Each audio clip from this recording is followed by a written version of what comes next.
Unspoiled Network podcast. This is Spoil Me, covering Cradle Book 12, Waybound, chapters 32, 33, and 34. In these chapters, we get to see how it goes for Yaren and Mercy in their new job. And that's all so exciting. But then we get a return of Lee Marcuth, and now I understand why Owen was whooping in the next room. Welcome to Spoil Me.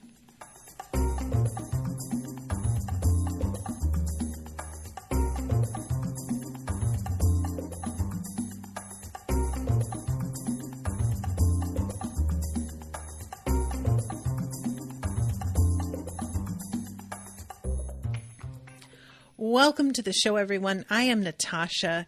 Thank you very much to Andy for commissioning this episode. Andy is here in the chat. Hi, Andy. So those of you who were going by the reading order that I posted originally may be surprised that I stopped at 34, because originally I had been scheduled to read 4 chapters for this episode, and I was supposed to read chapter 35 as well. By the end of chapter 34, I really felt like I had plenty to fill an hour with, and I didn't want to bring on another chapter. I was just like, by then it's going to be too rushed. I am hoping that once I jump into that chapter, it's going to be Zeal's turn, and we'll see how he's handling his assignment, because like he's in a really different situation mentally than our 2 women are. And I'm just wondering how he's going to get on and what kind of jobs he's going to be assigned, because it's they're very different situations. Yaren's is monster killing. You know, that is her whole mission. Mercy's is one of diplomacy. You know, she comes in and is meant to sort of heal rifts and keep harm from happening in a very different way. And both of those feel like they fit the shield icon. So what exactly specifically will be so aligned with Zeal's, you know, with his icon? I'm just really not sure, other than building a literal shield. And I don't know if we're going to be that literal. Like, I just don't know. So I'm really interested in that. It's just telling to me that we got those 2 front loaded, but we haven't seen Zeal coping yet. And I'm not sure about what we're going to see with Emrys, if anything, because, you know, she's not part of this, right? She's gone and she's trying to set things up with her family. So I'm wondering if we're even going to really see her again, or if we do, will it be more than just a couple of sentences to let us know what she's up to? But let's get into the beginnings of chapter 32. This is so great, you guys, because I love Larian the most. What a delight she is. You know, it's just, I love a real shameless bitch type. She is the greediest motherfucker. Honestly, her and Lyndon would really get along if it weren't for them competing for like the same resources. They have such a similar personality. Hunger feels like it is something with her as well, that she could probably like develop an icon, you know? But she is so well drawn. I just feel like I know her so well, despite us only ever really encountering her in short intervals. And I don't know. I feel like you could drop her into a lot of situations, and I feel like I could say with confidence what she'd do, because I just am that certain I understand what drives her. And I don't know. I think that's like impressive to pull off. So I'm talking about Larian. I'm so sorry. Derelict of Sean is Delric. Not Derelict. Delric is here with her, and I'm only talking about Larian. And let's be real, Larian's vibe would probably not hit quite as hard if it weren't for him foiling up against her. Like, he is just such a good straight man. And when I say straight, I don't just mean that he's not like as silly as her. He is literally telling the truth every time she tries to equivocate or misrepresent anything, as if he's functioning as her conscience, you know?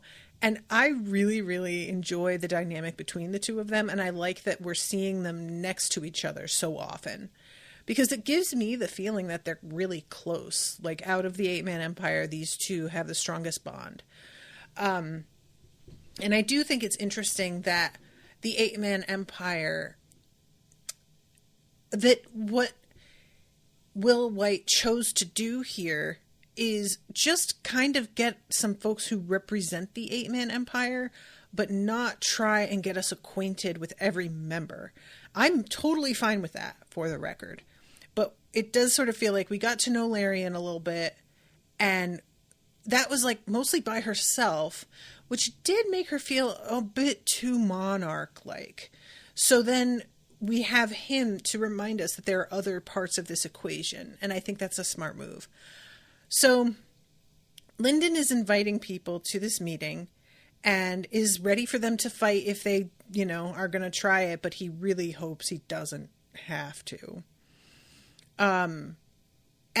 He still can't move through portals yet, which is pretty rough. Let's see. Fighting a high-level battle before he was ready could set him back months of progress, but he'd do it if they made him. So, how long has it been now? Like a year and change at this point, I think? If I'm not mistaken on like exactly... Because, you know, from chapter to chapter, I'm assuming we're jumping forward each time, but I don't really know how much. This is so good. So Larian confesses to Lyndon that she regrets on the daily giving him the bow back, and is just like, why did I do that? My God, I had it in my fucking hand, and I just handed it over like a goddamned chump, is really the way she sounds. I love this part so much because it's I wasn't aware. Dross says to her, if I didn't like you, I would have let Lyndon's unconscious body kill you, because she was trying to steal pieces of the corpses of the Dread Gods. She says, I was trying to preserve unique pieces of Cradle's history. But yeah, apparently Lyndon went after a lot of people. We saw him only go after Malice, and I had not really thought about the fact that, like, it's likely that shit would happen again. You know? Why wouldn't that happen again? You know, I think that what I sort of mentally, the math I did, was that when those Dread Gods died, all of their power would go into Lyndon, and he would power up in such a way that it would bring him like right back to full consciousness immediately. And that he wouldn't have that sort of weird in-between period. I don't really think I thought through it further than that. But yeah, evidently he was half conscious, and his arm, I'm assuming, was doing the shit it did when it went after Malice, and just sort of dragged his body along behind it. So we find out here that these two are the only ones to show up at the 8-man empire, because everybody is afraid of him. Larian says, oh no, he's a monster. He's going to eat us. I have nightmares about him. I don't want to ascend because I think he'll follow me into the heavens and steal my soul. And Lyndon's like, what? Oh my God. Do they really think that? Like, he's so upset, and I would be too. Like, there is just something so poetic about putting it all on the line for people and them turning you into a monster because you risked yourself. Like, that's just, it seems like the kind of thing heroes have to put up with a lot, and I just don't think I would be up for it, which is not, that's why I'm not a hero. But yeah, Delric says she has greatly regretted giving up the Dread God bow. So Lyndon is like, all right, I do have some things for you, but you guys have got to make an oath that you will help keep monarchs from rising, and that you can't continue to try and conquer yourselves and raise yourselves up, or you have to agree to ascend. And he does this with the real sense of like preparation for the worst possible reaction, which not only doesn't happen, but it's so immediately apparent it's not going to happen that it startles him and kind of wrongfoots him for a second. Larian instantly says, I swear on the souls of the 8-man empire that we will forfeit all territory and dedicate our lives to the exclusion of monarchs for as long as we wear the armor. Let our empire stand now in defense of the Dread God's return. The soul oath resonated until Lyndon accepted it, finding it surprisingly solid. And he's like, wild. I really thought, okay. And Larian says, we've been waiting for this opportunity for a long time. And we're prepped, but it's still not going to be enough, just us. And Lyndon's like, we've got some plans in place. I've done some things. Emrys did some stuff before she left. And Dross says, it's not perfect, but like in 100 years, probably anything we try and do is going to get worn down. And we're just hoping we'll be able to come back and set some new measures in place if we have to. Lyndon says, I thought it'd be harder. And she says, oh, no, not me. I'm ascending. You think I want to stay behind and police this place? I'm going to the heavens and taking my fortune with me. If only I had a weapon worthy of my journey. And he pulls out a bow. I am so excited to see more of Larian. I really can't wait. Like, what is she going to... Is she going to do the same thing as our friends are doing? Like, is she going to be part of that? Because I'm looking forward to that. So Lyndon pulls this blue bow out. Oh my God. Its string crackled with lightning and it gave off spiritual weight worthy of a Dread God weapon. I'll leave naming it to you. There's no binding, as instead I dedicated its entire internal structure to conducting and magnifying your power. It should be highly compatible with your path of whispering wind. And she has her old bow and just chucks it and takes it and says, shh, you're with Mama now. The scary man's gone. I just can't. I love her so much. So Delric is like, I can't believe you chucked this bow like that. That was incredibly disrespectful. This bow was yours for like 100 years. And Lyndon is like, well, actually, I do have something for you also. A piece of its sword that he's fashioned, the Wandering Titan sword, into a spearhead and a spear. And he winds up absolutely chucking that shit immediately to take this new toy as well. And I really liked this bit of humor. Lyndon says, I didn't have too many samples of your Path of Singing Bones. I really want to know more about that, please. What the fuck is Path of Singing Bones? Please tell me. That is just, out of all of them, I feel like that's my favorite name of all of the paths I've seen. And there's been a lot of really, really good ones. He is so impressed with it. It's beautiful. It's in italics. So then he's like, well, did you make a weapon for each one of us? And Lyndon's like, well, that's fine, since you guys were the only two who showed up. And immediately Larian's like, I mean, if you're not doing anything with them, I'll take them. And he's like, well, I didn't say I wasn't doing anything with them. And she's like, well, it basically sounded like that. It sounded like you were just going to not do anything with them. So, you could give them to me. You could give them to me. You could hand them to me. You could let me take them. I could take them. And just gets frantic about it. And I was like, what's happening? And it turns out Delric says maybe we should have kept ourselves quietly. So the others of their 8-man empire are listening. And now that they hear there's treats, they're coming running. And they can sense it. So she's trying to get Lyndon to give up all of this stuff before her friends get there. And I was on a walk. I was taking the dog out. I was listening to this passing by somebody's house. And they were on the porch. And I think I made them jump because I was like dead silent. And then this part made me like laugh out loud, like a real hearty sudden laugh. And I just think I made them hit the ceiling a little bit. The blue-white edges of the space trembled, and a human man in golden armor staggered through. He had red hair, a wide smile, and a greenish cloud hovering over his head. Whew, sorry I'm late. It's amazing, all the traffic. You don't happen to have a sword left, do you? Traffic, come the fuck on. I'm picturing Alan Tudyk here. I don't know if that's just me, but, and then a dark-skinned woman appeared in the distance, creeping closer as though she meant to remain unseen.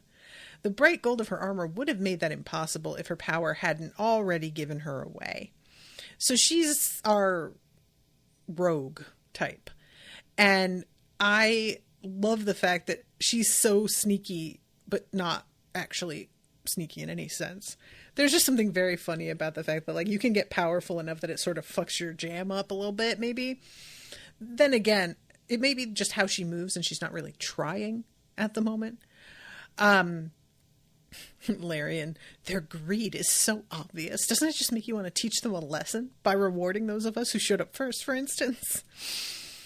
So this is when we go to Yaren's first encounter. Well, our first sighting of Yaren doing her new job. I was going to say her first encounter with like a monster on her, what's the word I want to say here? I keep wanting to use the word mission, but that feels too grandiose. Like, I'm picturing her clocking in and getting ready for her shift. It makes a lot of sense why Ethan's whole thing was talking about being a janitor. That is what it kind of feels like she's doing here. It's just day one of paperwork, I don't know. It's just so funny. So we're with Princess Relea of the Fractured Realms. And she is in a situation where there are huge chunks of her country that are being taken over by a literal monster named Zarellan, Lord of the Broken. Dark Lords had risen and fallen throughout the long history of the Fractured Realms, but this one was different. It was as though destiny itself bent to help him, giving him victory after victory. And I was like, yeah, you don't say. I just really want to remind everybody, too. This made me think of it. I want to remind everybody that Machiel decided to go ahead and wake up the Dread Gods early, and that they shouldn't have even been awake yet. And I just hold a real grudge against him for that. I know he's dead. I don't care. Good. I'm glad he's dead. So, he had destroyed the first two heroes she'd summoned. He grew stronger both times, and now she feared he was unstoppable. I am dying to know who she summoned before Yaren. I am absolutely desperate to know. I'm assuming that they were people like the rat face boy, can't remember his name. Some people who are like, they're powerful enough to ascend, but they're not like on these specialized paths that our friends are on. The fact that this is the third time, somehow just hit me really hard, And it says it's her final attempt because a lot of the oracles and stuff have already given up and are just like, he's going to win. Let it go. If she was going to die either way, she may as well struggle to the very end. So she starts her chant and she feels something pulling. And immediately it says, the spell, her staff, and all the light in the room instantly turned red. Hands grabbed her and shoved her backward. Cuts appeared here and there on the skin of several wizards as though the air itself turned to blades. Wind whipped so violently it was impossible to hear. One elderly wizard, the most senior among them, put his mouth close to her ear so she could hear him and shout, "Run! We'll contain it." And she's like, come on, this is clearly a hero. Why are they freaking out? And she looks into the spell and she sees all these visions of death and blood and violence. And she's just like, oh God, oh no, I fucked up. Now we know what this all is due to. And that it's, if it's on the right side of things, then maybe we're good. But she understandably reels back and is just like, fuck, this is it. Oh my God, I've brought something even worse than the original problem into our world. And then she sees that it's like a 20-year-old girl. And Relea is like, she doesn't even have a weapon on her? What is she doing? And bleed and bury me, the girl said. Thought that would be a smoother trip. The summoned girl looked around at the old men. The new girl jerked her chin at the princess. You holding the reins here? And she's like, oh, right, I have a speech prepared. Greetings, brave heroes, a heroine from worlds beyond. I am Princess Relea, and our world has been beset. And then she tries to get Yaren's name, but Yaren is already focusing on sensing with her spiritual sense where the issue is. And she finds him. And this moment, she conjured a sword made from her magic, a mass of silver and red power given physical form. Upon the mere appearance of the blade, all the spells of the wizards fractured, crushed by superior power. With that weapon, the heroine slashed the air open into the throne room of the Dark Lord Zarellan. So, Relea has never actually been there, but when you see the place, you're just like, well, yes, very clearly, this is the throne room. Everything is a twisted monstrosity. Lights were shining grubs. Walls were bones crawling with spiders. Nameless warped creatures pulsed awkwardly through the air. Even the throne itself was a shelled, heaving creature like a beetle grown into the shape of a chair. Which, I mean, the fact that it's alive, I just absolutely fucking not. No. I know I have said this already, but Will White writes horror, and he needs to, just do that. Because I can't handle it just popping up randomly in these moments. I can't do it. You guys, it wedges itself in my brain. I can't handle it. I need to have it all safely in a horror book where I can no, I'm not going to encounter it here. Oh, God. So, the summoned girl made as though to walk through the portal, but hesitated when she saw the sight on the other side. Ugh. Take 2 glances of that and tell me this guy isn't evil. And Relea is like, what the fuck are you doing? He's gonna be able to take control of you. You just opening. What are you doing? And Yaren, I loved this. It didn't even occur to me. Is like, look, I don't know if I want to listen to you. You summoned me here telling me this guy is bad and all. And it looks bad. I'm not gonna lie to you. You seem legit. But I don't know that. So I'm going to check. And then I'm going to do what I'm going to do. Give me a second. The way she says it is, I've got to measure before I cut. Beautiful, no notes. And she walks through. All the wizards immediately try to block up the portal because they're worried that all kinds of shit could come through. And for a sec, Relay is like, oh, they're going to lock her in there. And then she's like, what am I saying? She'll be able to get back through and break their shit up. No problem. It'll be fine. So she can hear him roaring. She couldn't make out Zarellan's words, but she clearly heard the summoned heroine's dry reply. Put those fangs away and talk. Came straight from the heavens to cut the head off the guy ending the world. You know him?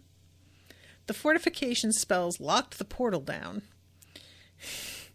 I am the end of this world. I am the darkness unending. I am... For a flash, the world beyond the portal turned black and white.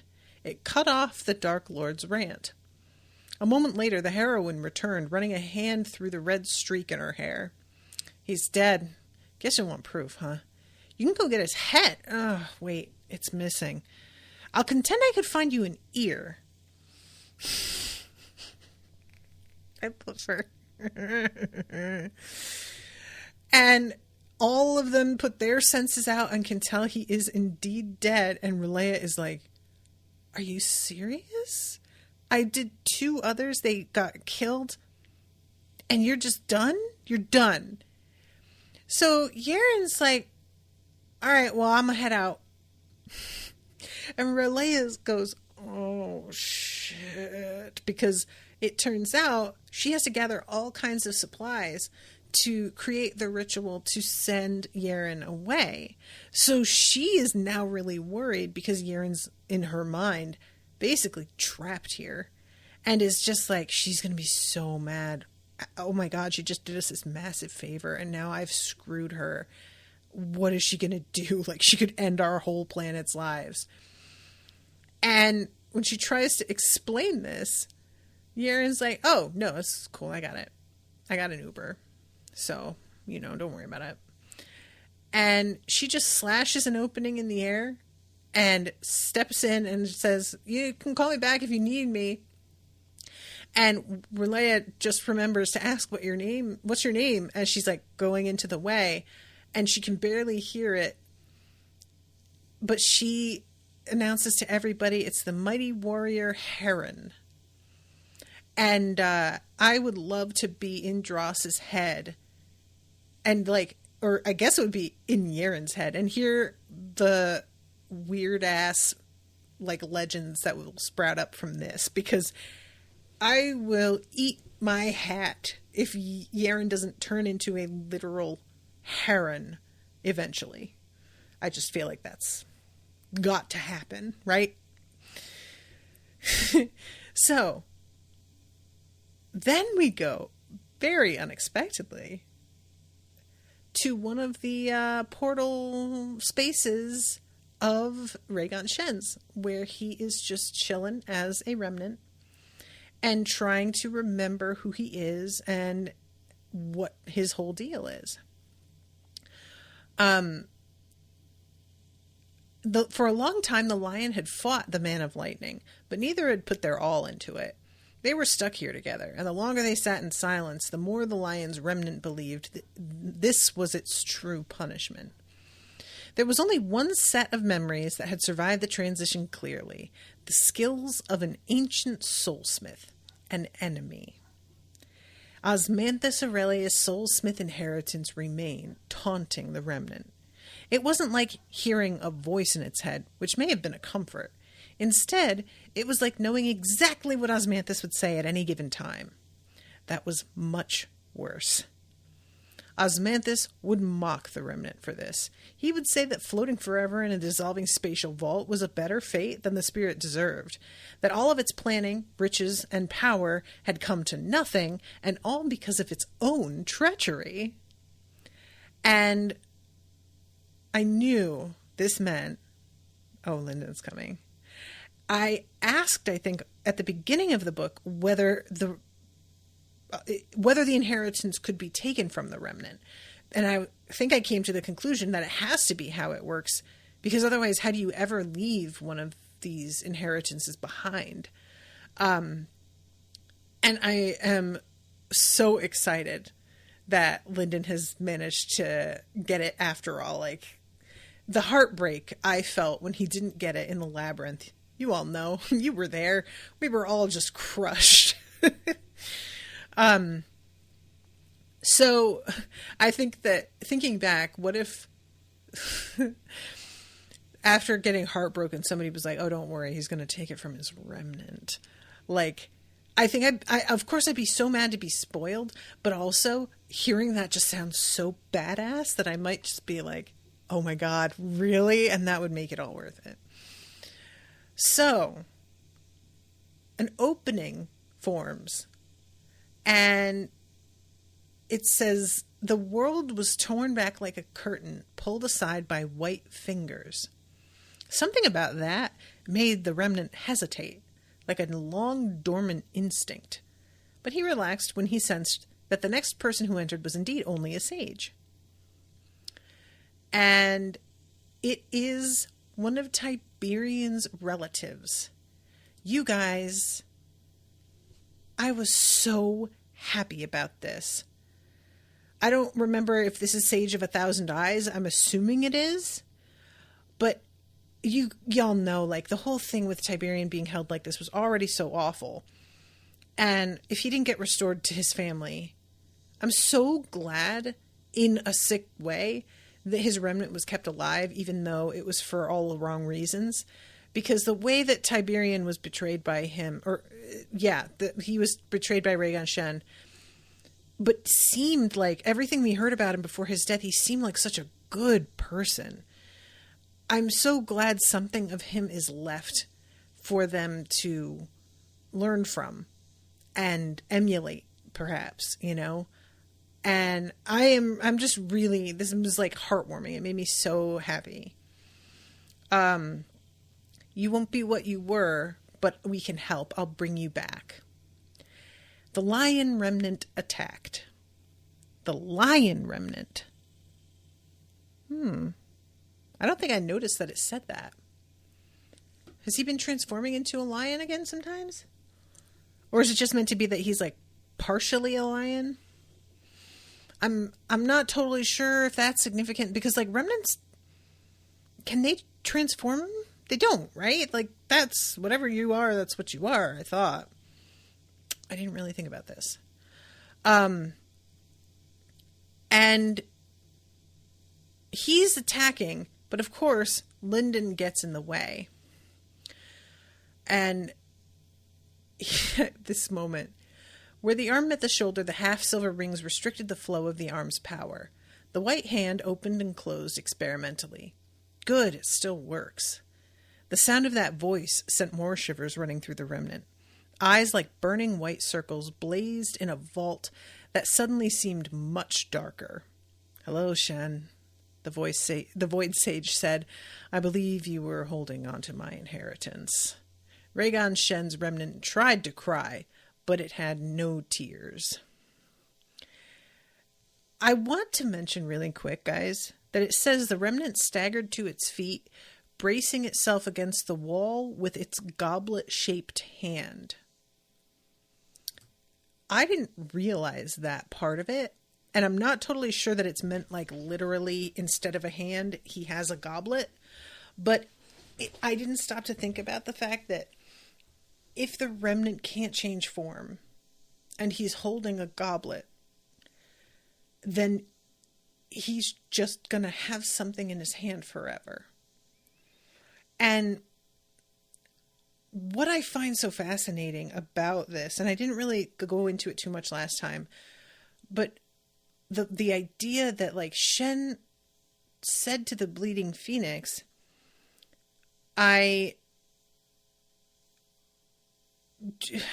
sorry, I'm looking at this chat.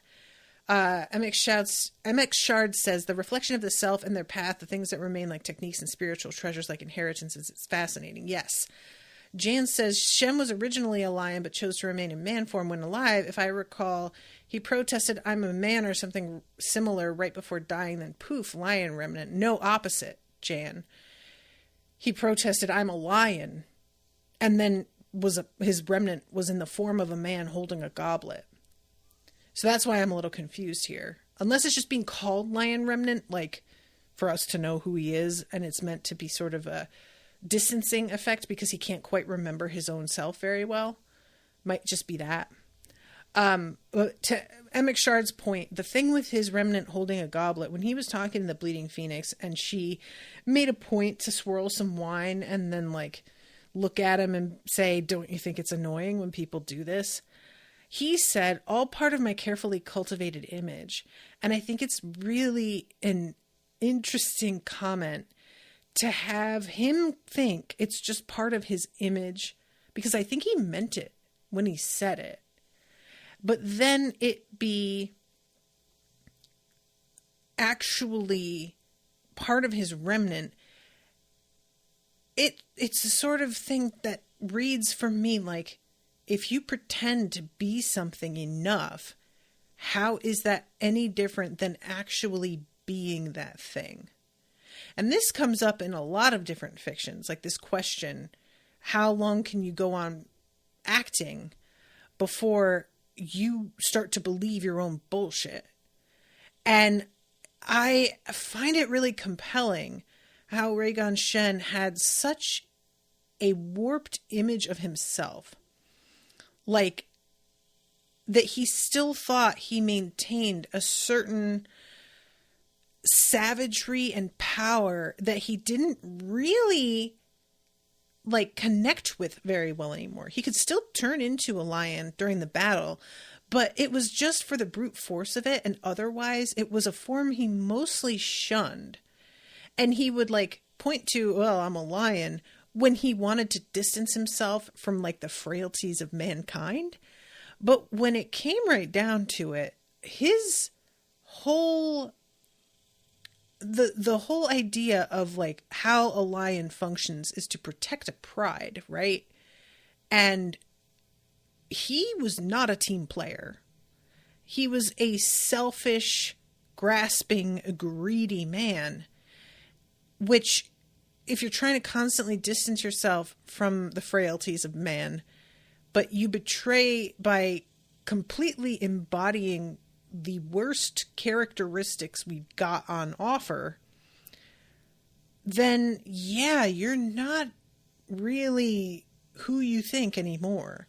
And I just find it really, really interesting that he probably would have argued about what his remnant looked like, because I'm assuming his remnant, like, to become a monarch, you have to bond with your remnant. So he has seen it before. But I assume from when you bond with it to when you actually die, your remnant can change a lot. So I like to think that shit looked real, real different once upon a time. So anyway, then we go to chapter 33, where Mercy is dealing with the fire giants and with the, the servants of ruin. Now, no spoilers, but I really felt like the servants of ruin were out of the the Last Horizon book series, which is there's only one book out called The Captain, and there's it's still a magical fantasy universe, but it's much more sci-fi than fantasy, and there's parts of this that maybe wouldn't line up, but I think you guys will know what I'm talking about. And so it was sort of fascinating to see something so similar here. And I don't know if that's like actually connected or if it's just because Will has themes he likes to, play with sometimes. But, the fire giant is talking about how these beings showed up and killed out all of their bison, and that they have started to die out because they've got no food source left anymore. Soon we will have what we need to complete the second sun.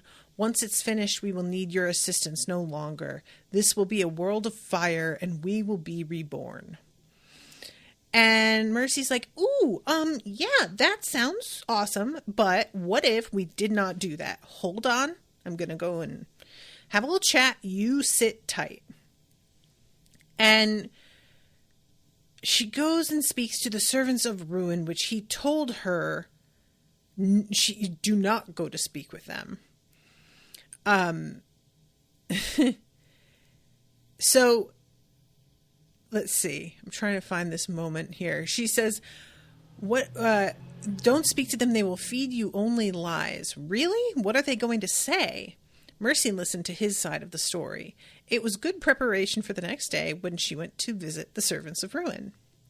They didn't call themselves that, of course. They called themselves the Ulethian Empire, and their leader was Bardolph, High Priest of Reason. And this dude is so creepy. He basically looks like a skeleton made of metal. A flame burned green in a furnace at his chest. That was his soul, bound to animate the entire frame. And this dude is so, like, especially the voice acting for him is so good. And he asks her about what other worlds are like, very excited to hear that outside worlds exist. And I thought that was really interesting because, you know, in a lot of these iterations that we visited, people have been aware of outside worlds. But coming to the ones that don't know about them, that are like ours in that respect, I find really fun. And she's like, I'll definitely tell you all about it, but I want to hear about yours. I heard that there's like a disease happening, isn't there? And he's like, oh, we're going to find a cure to that. That's really not a big deal. What we've got to deal with are those fucking fire giants. Dross is like, I like this metal skeleton. Let's trust him. I'm like, dude, I'm glad Dross cannot be left to his own devices any longer. So he says, we were on the verge of rolling it out for battlefield testing next week. And he shows her this fucking creature. The first of our flesh-warped soldiers, cheap to produce, and it adds any organic material it consumes to its own body. When it consumes enough, it will split off into a duplicate soldier. Each successive generation is weaker, but in concept, an infinite army. And Mercy says, so sorry. How do you intend to control these things? Like, they could just turn on you, couldn't they? And if they, like, eat you, that's game over. Because they'll just multiply a bunch of times. And he tells her they have a foolproof chemical control system, to which Dross is like, here's the thing. It's not foolproof. And this is going to get real ugly just about as fast as you could imagine it would get ugly. And Mercy is like, all right, so first off, and she snaps a finger and says, grow. And this seed that she planted outside grows into a tree tall enough to, like, dwarf the city skyline. Made of blue and white crystals, and it spread diamond leaves as it grew higher and higher. What is that? Bardolph asked. It's called a world tree. By being nearby, it'll begin cleaning the earth and the sky. It even drops enough fruit to feed the city and the surrounding area. Beautiful, he said, and Mercy felt some hope for him. My forces will secure the tree. We can sell the fruit to the other cities. Tell me, how did you grow the crops so quickly? I will keep the technique proprietary, of course.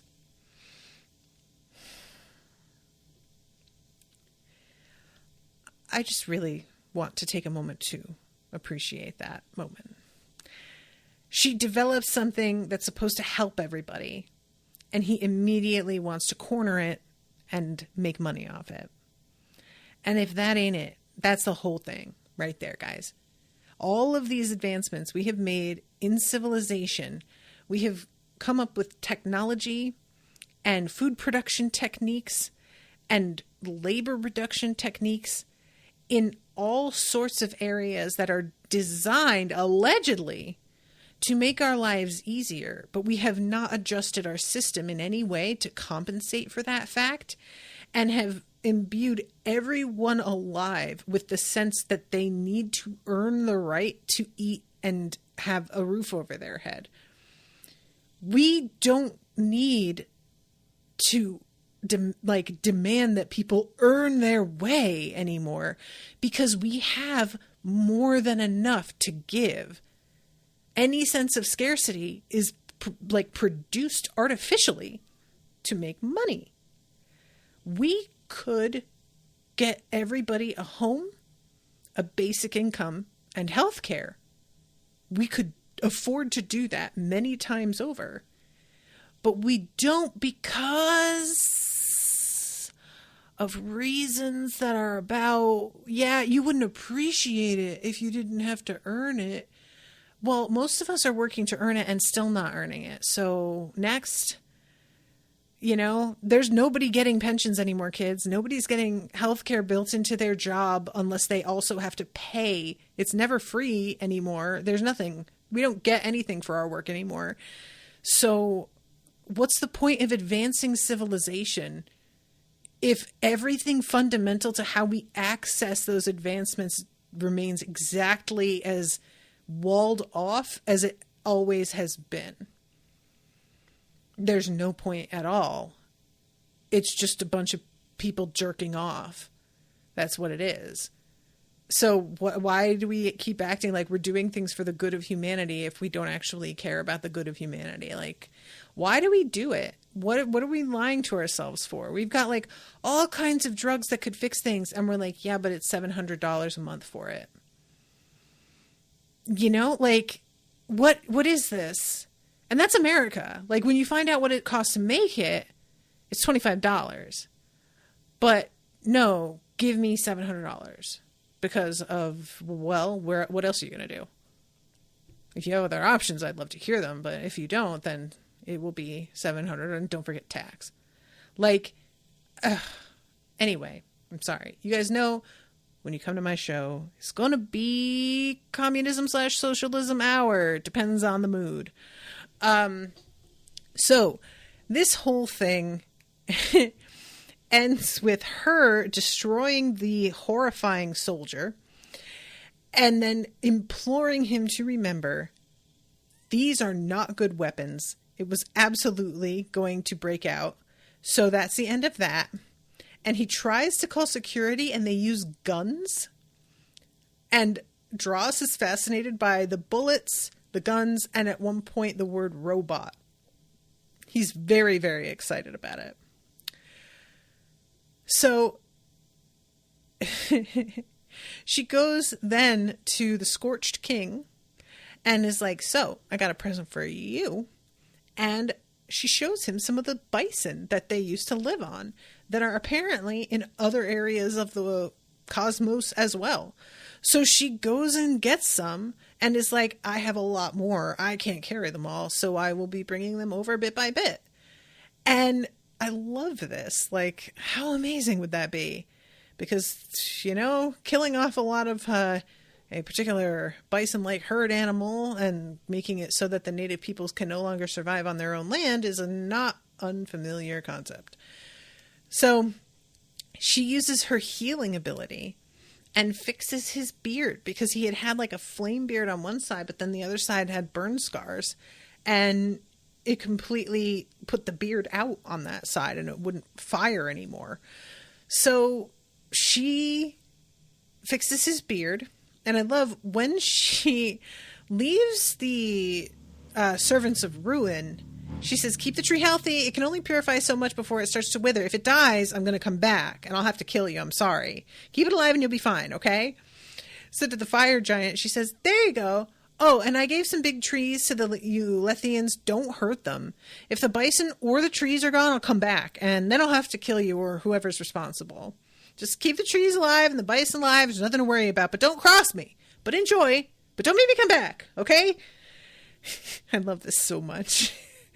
Just being constantly, I will have to kill you. I don't want to kill you. I don't want to kill you. I mean, come on. So I won't. I won't, because you'll do the thing, right? But if you don't,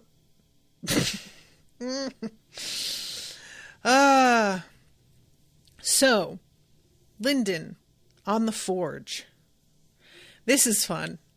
He winds up connecting with the soul icon. I was about to say that with such total confidence.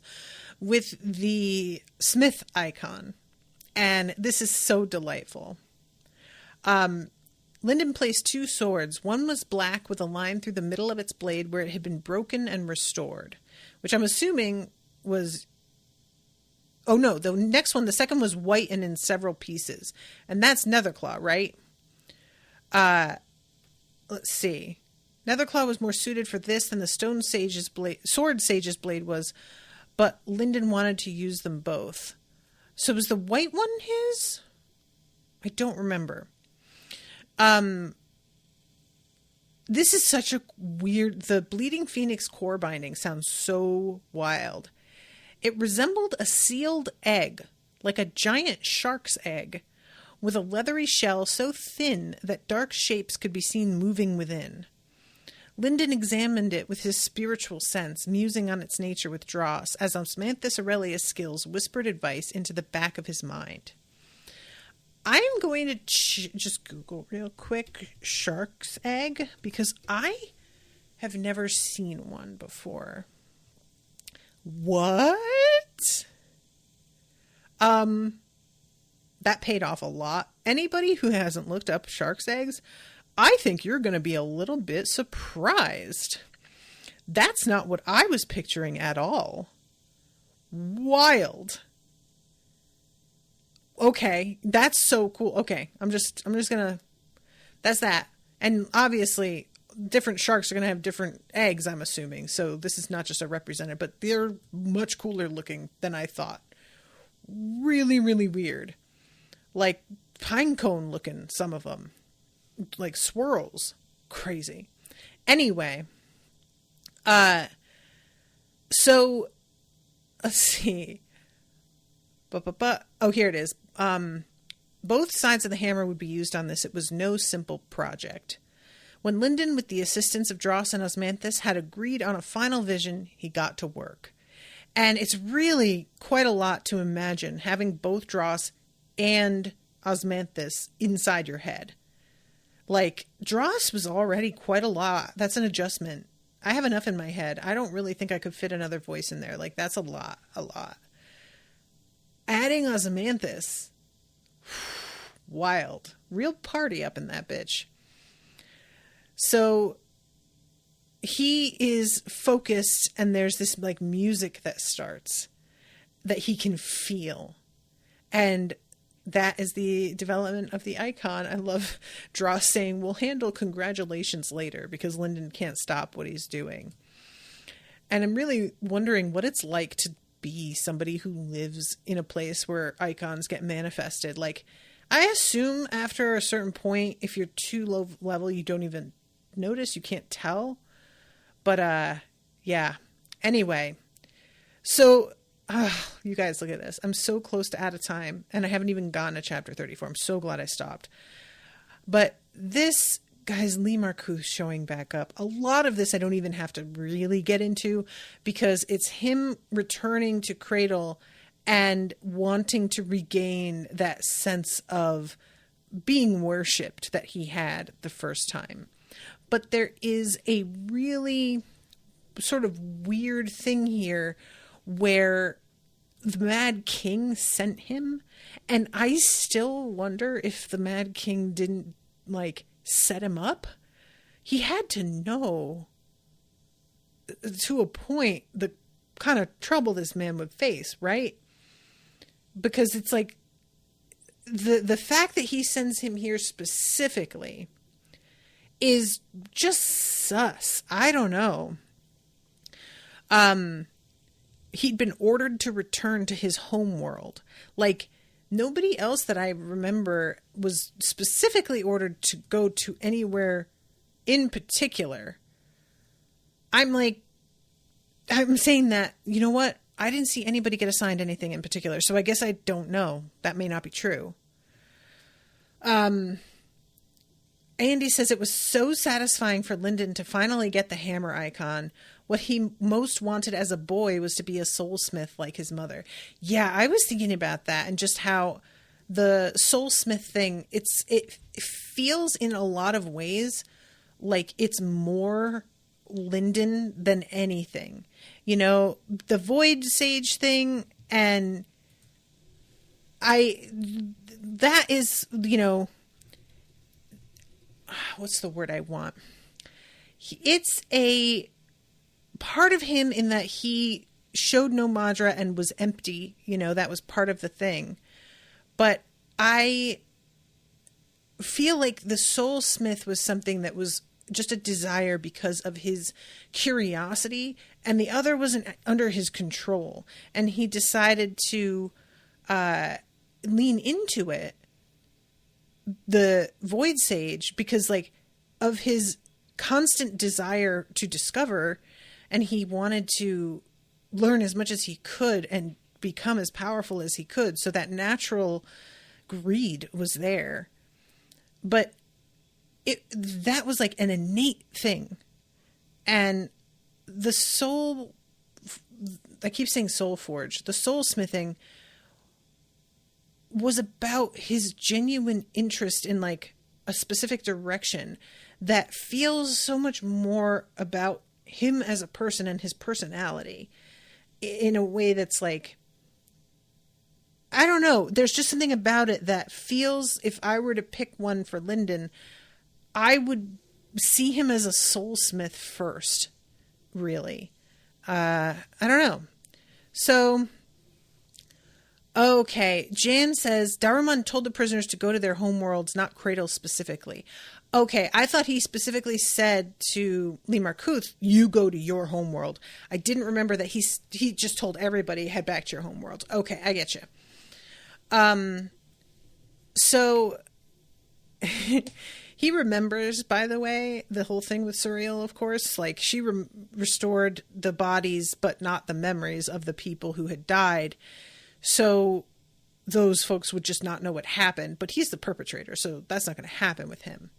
So he lands here throwing his fucking weight around, and everybody is like, guys, does he know about, like, I feel like this is going to be a problem. And eventually, somebody does say that the Way Clan has a grand elder, because he asks why they're hosting the 7-year festival for the second time in a row. And they don't remember him having been there. So they're like, wow, you're really up on our local news. So they try to warn him. And he is almost touched, like, oh, you guys, I appreciate looking out for me, but trust me, there is so nothing to worry about. But then somebody says something about a battle in the heavens and the stars going out. And he zeroes in and is like, what do you mean? And realizes that was fucking the Mad King and Osriel. And how is this world even still here? That doesn't even make any sense. So this shakes him enough that he has to like actively attempt to cultivate again that sense of control that he had been enjoying. Don't worry about it. You know what? Let's meet this Way Clan elder. So he goes up into the air and projects his voice. I challenge you. And then Lyndon flies up and turns. And his power is not apparent immediately. And Lee Markuth is just like, who is this? And Lyndon says, Lee Markuth, do you remember me? You killed me once. Gratitude. Oh, damn. Is that not a baller line? You killed me once. Gratitude. I mean, come on. That is like pretty much the line to end them all. That's just it, man. Because truly, this dude killing him, like, that, none of this would have happened. So, it is on him in a weird way. It's so weird. I love it. So Lee Markuth, this is so good. Something slammed into his back. It shredded his defenses and blasted through him with an impact as though someone had crashed a ship into his spine. A cold power tore through his spirit. Markuth slammed into the wall around the arena. The wall itself could not harm him, crumbling like dust at the collision, but his spirit was in chaos. He tried to launch himself into the air, terrified of a follow-up attack, but he could hardly control his body. He staggered out of the rubble instead, almost losing his footing. Pure Madra, but it hadn't just diluted his Madra, it had wiped entire portions of his spirit clean. You felt it that time, didn't you?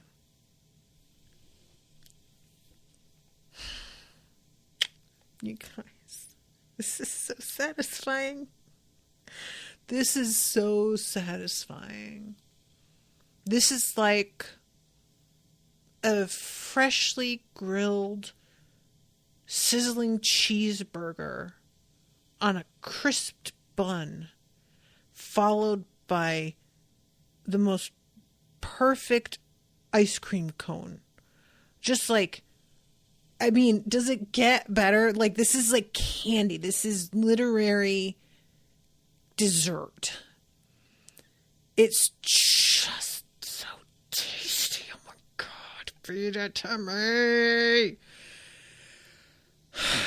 So he's like, yeah, 7 years ago we met right here.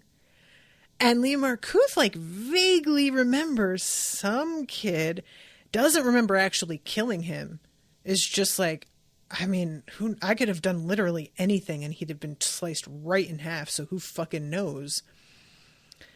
And then is like, I don't get it though. That was only 7 years ago and that was a child.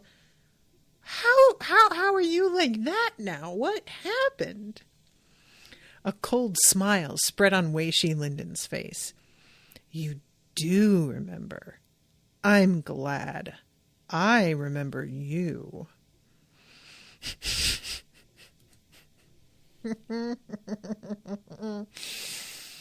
So,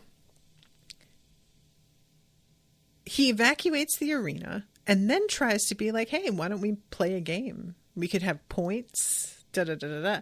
And Markuth gets really mad and says, I am not here for your amusement. Suddenly, Linden's right hand punched through Markuth's defenses again and seized him by the collar. The wild power shredded the man's arm. Or so it should have. But instead, it just shredded the bandages and revealed dim white flesh. Lee Markuth felt the unrestrained hunger emanating from that flesh, and his breath stopped. Of course, the Abaddon had raised up someone to protect this place. And I'm like, I mean, no? Not no, but like, no, not really. That's not exactly, not most of it. I mean, you know? So, he launches an attack, doesn't do anything, and Linden is standing waiting for more. So he's like, fine, I'll fucking do this. And he unleashes all this shit one right after the other. They all land. And then the smoke parts to reveal Linden standing there in armor. He had killed the dread gods and made armor from them. All of Iteration 110 shook when these treasures were revealed, and Lee Markuth finally realized how outclassed he really was. Was Suriel the one that granted you these powers? Suriel and Azrael, Linden said. Inwardly, Markuth cursed the Mad King. I fucking bet he did. I'll come quietly. Heaven may not be secure now, but I'll cooperate. I have information the Abaddon will want. Apologies, but I don't have the authority to arrest you, and I don't know enough about your powers to hold you. However, this land is my responsibility. You've threatened the lives of everyone here, and I personally watched you kill dozens of people, including me and my mother. Markuth didn't like the direction this was taking. I'll give you more of a chance than you gave her. Markuth tried a surprise attack. The cloak of the bleeding phoenix stretched out and swallowed his sword. Excuse me? It just took his sword? The weapon? Gone? I mean, that is really a lot. Don't worry, Lyndon went on. Your power won't go to waste. The fingers of his right hand twitched in a disturbing manner, as though each finger were possessed by a different spirit.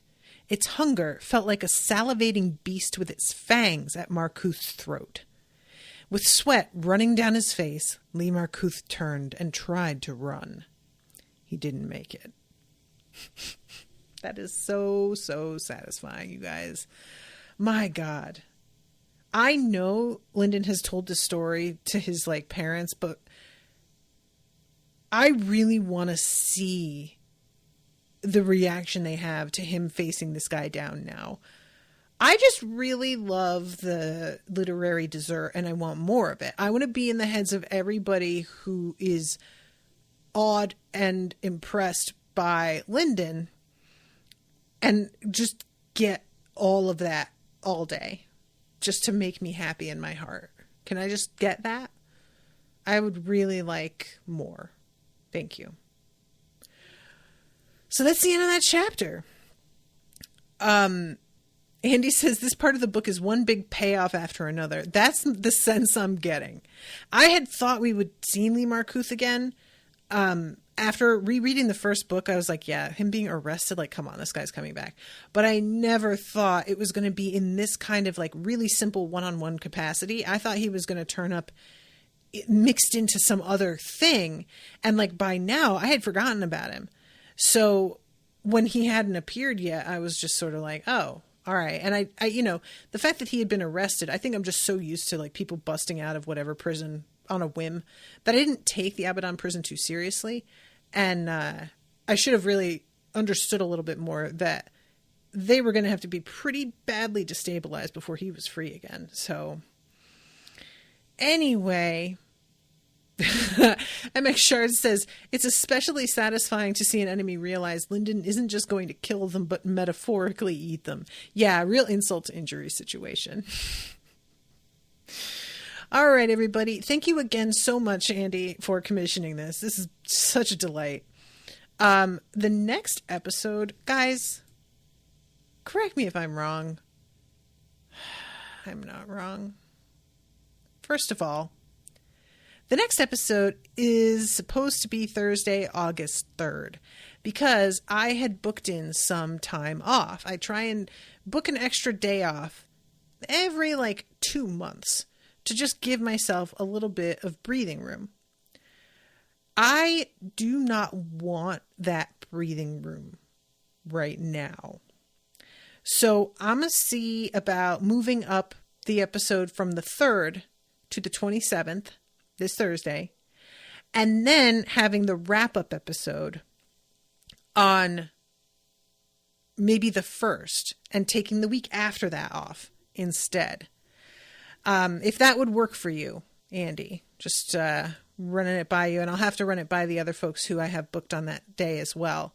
I'm hoping moving it up a day won't fuck anybody up. I don't think it should. It's just shifting forward, but not replacing it with anything. Because I just don't want to lose my momentum. I'm at the literal last section, and to have to stop for what amounts to a full 10 days...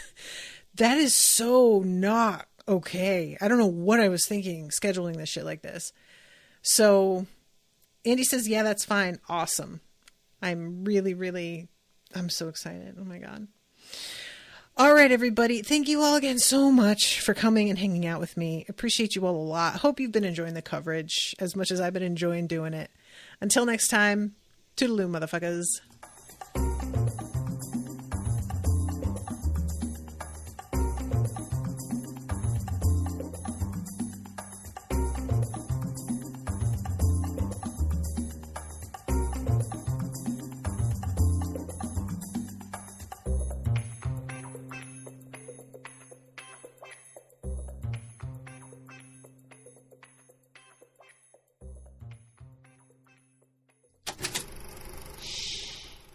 an Unspoiled Network podcast.